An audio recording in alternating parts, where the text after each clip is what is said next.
Pendidikan nasional seharusnya multidimensi, tidak hanya sekedar bertujuan mencerdaskan generasi penerus bangsa secara akademik, namun juga secara sosial, emosional, dan spiritual. Seperti apa seharusnya formulasi pendidikan nasional yang ideal, yang tidak melulu menyandarkan ujian nasional sebagai satu-satunya medium yang efektif dan efisien untuk meningkatkan kualitas pendidikan nasional secara menyeluruh. Kita simak analisa pengamat dan praktisi pendidikan Wei Lun Han. Selama 2 minggu ini kita telah dihebohkan dengan satu istilah, ujian nasional.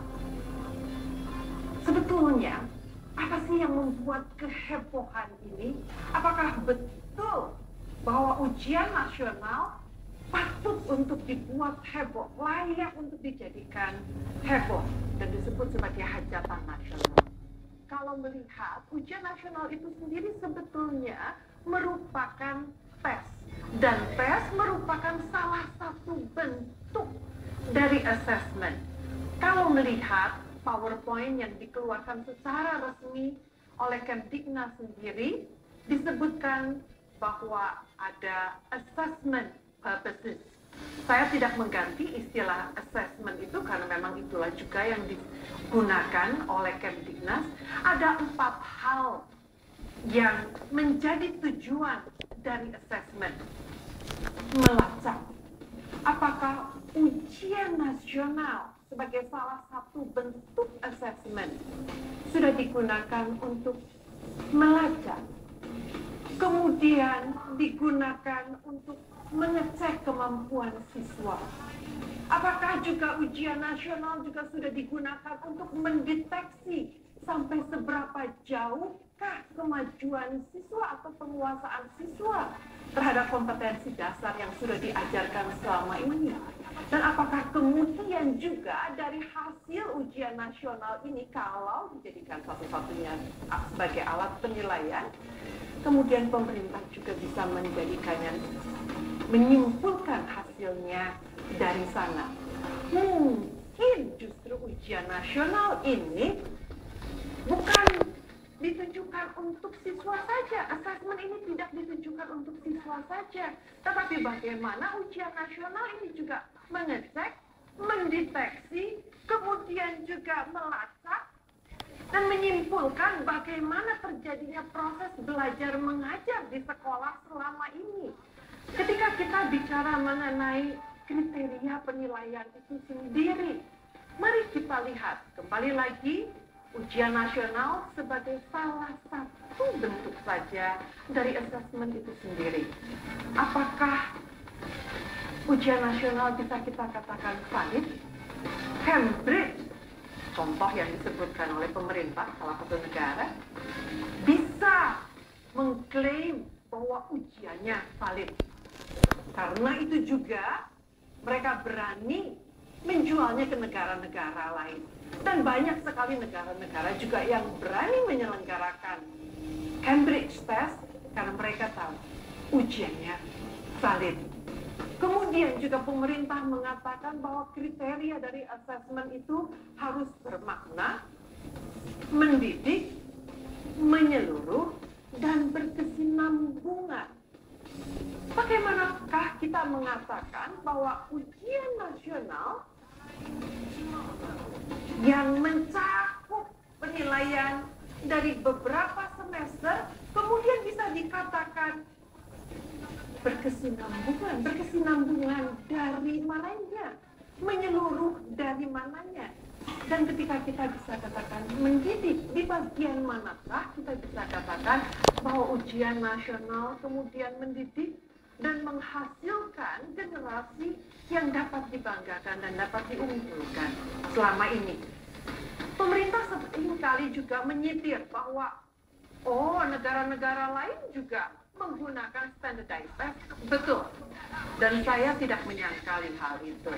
Tetapi ketika pemerintah ingin menggunakan contoh dari negara-negara lain, mari kita lihat juga apakah sebuah ujian nasional yang sifatnya pilihan ganda kemudian bisa dikatakan sebagai indikator dari kemampuan siswa secara nasional. Negara lain ketika menggunakan standardized test, betul ada pilihan gandanya, tetapi kemudian mereka juga menggunakan open-ended question, kemudian mereka juga menggunakan essay, bahkan kalau misalnya mau diizinkan untuk menggunakan Cambridge lagi sebagai contoh, maka Cambridge juga menggunakan aplikasi dari eksperimen. Siswa diuji melakukan eksperimennya dan kemudian diuji bagaimana mendesain eksperimen itu sendiri. Bukan sekedar pilihan ganda saja. Dan ketika kita melakukan hal tersebut, kita bisa mengatakan bahwa ujian nasional berlaku valid. Bisa digunakan untuk mengukur kemampuan siswa.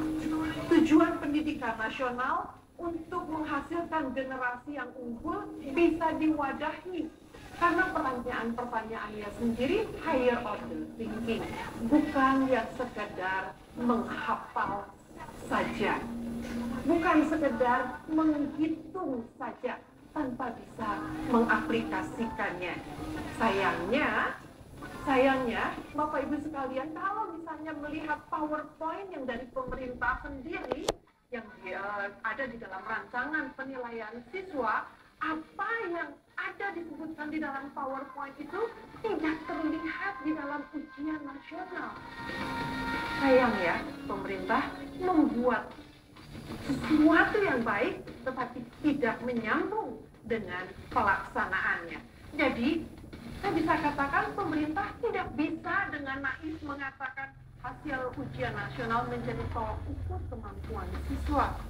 Apalagi bila kemudian dengan gegabahnya mengatakan bahwa ujian nasional itu kalau ditiadakan akan mengancam integrasi bangsa. Lebay, melawan logika dan higher order thinking yang katanya menjadi tujuan dari pendidikan itu sendiri. Yang kedua, kemudian, apakah kemudian pemerintah juga menggunakan ujian nasional sebagai self-evaluation dan self-appraisal? Sebagai evaluasi untuk menilai kinerja diri sendiri dan melihat kemudian mengevaluasi sampai seberapa jauhkah saya sudah melakukan pekerjaan saya di dunia pendidikan. Pernahkah Anda berpikir efektivitas proses belajar mengajar itu sendiri? Pernahkah dievaluasi di sana? Pernahkah Anda kemudian mengevaluasi metode belajar mengajarnya itu sendiri? Efektivitas bahwa memang guru hadir di tiap kelas dari jam awal sampai jam akhir sesuai dengan apa yang ditugaskannya dan memang bertugas mendidik, atau sekedar mungkin hanya duduk saja dan membiarkan siswa mengerjakan dari buku, atau kalau kembali lagi menggunakan PowerPoint dari pemerintah itu sendiri. Apakah sudah menerapkan ragam penilaian terhadap peserta didik itu sendiri sehingga ujian nasional sebagai salah satu bentuk assessment bisa digunakan? Karena ada ragam penilaian yang lain, bukan satu-satunya yang kemudian menghalangi atau membunuh siswa itu sendiri. Seandainya Bapak Ibu yang ada di pemerintahan mengatakan, kami sudah melakukan self-appraisal, kami sudah melakukan self-evaluation, kami sudah melakukan program penilaian kinerja. Kenapa terjadi kebocoran?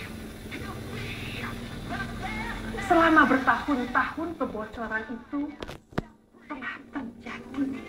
Berarti penyakitnya bukanlah membuat 20 model soal. Penyakitnya kenapa bocor? Kenapa itu yang tidak dituntaskan? Kebocoran sudah terjadi bertahun-tahun. Pemerintah rasanya yang ditingkatkan malah anggaran keamanannya. Saya tidak dapat mengerti. Dan seandainya sekarang sudah terbukti ada oknum-oknum yang kedapatan melakukan pembocoran tersebut. Pernah adakah tindakan dari pemerintah? Bukankah Bapak Menteri sendiri berjanji akan menindak tegas? Silahkan, kalau begitu kami ingin menantikan hasil dari janji tersebut juga. Kemudian juga hal yang bagi saya sendiri membuat gerah, Bapak Ibu. Ketika kita melakukan ragam penilaian siswa dan ujian nasional hanya salah satu tes dari begitu banyak penilaian siswa, dari begitu banyak penilaian anak-anak didik kita. Ada begitu banyak ritual keagamaan yang seakan-akan menuntut kepada siswa untuk pertobatan pada saat itu juga. Dan dengan bertobat, ujian nasional hasilnya akan luar biasa kinclong. Bukankah dengan demikian kita menempatkan Tuhan sebagai lampu Aladin di dalam kehidupan anak-anak kita? Bahwa dengan kita melakukan pertobatan nasional, hasilnya akan baik. Dan bukan karena proses penilaian atau belajar yang selama beberapa lama. Yang kedua, kenapa hanya murid-murid saja yang harus bertobat? Kenapa ritual keagamaan itu tidak dilakukan justru oleh para bupati, gubernur, pemerintah daerah, pengawas, siapapun yang ada di lingkungan Kemdiknas? Mari kita melakukan ritual keagamaan untuk jujur bersama.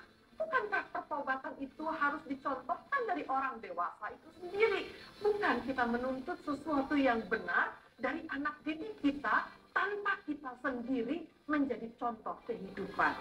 Bapak Ibu di Kemdiknas, tolong gunakan logika berpikir, higher order thinking. Dan bila Anda tetap bersikeras untuk tidak menerima evaluasi dan masukan dari masyarakat ini, hanya ada dua hal yang bisa saya sebutkan sebagai kesimpulan. Yang pertama, buruk muka cermin dibelah. Anda selalu mencari kambing hitam dari segala permasalahan yang sebetulnya terjadi internal di dalam tubuh Anda sendiri. Yang kedua, ada istilah di dalam bahasa Indonesia yang sangat tepat, tegar tengkuk. Anda tidak dapat menerima masukan dari orang lain, sekalipun Anda tahu bahwa yang Anda lakukan itu salah. Dengarkan kami, karena kami membayar pajak untuk kehidupan Anda.